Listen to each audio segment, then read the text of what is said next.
پروژه عکاسی از نماد دولتی تاجیکستان که اینجا پشت سر من میشه نمادشون و اون حالت گنبد زرد رنگ میشه جایی که محل اقامت رئیس جمهور و جایی هست که از کسایی که از کشور دیگه میان ازشون اینجا میزبانی میشه. پرچم، میله پرچم یا بیرک که الان پایینه به خاطر که بارونی بوده.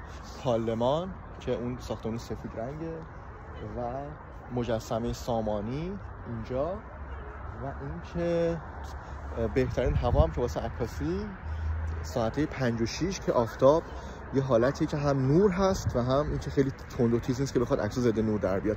از همه جهات عکس‌ها خوب میشه. خب با من همراه باشید همچنان در دوشنبه کشور تاجیکستان.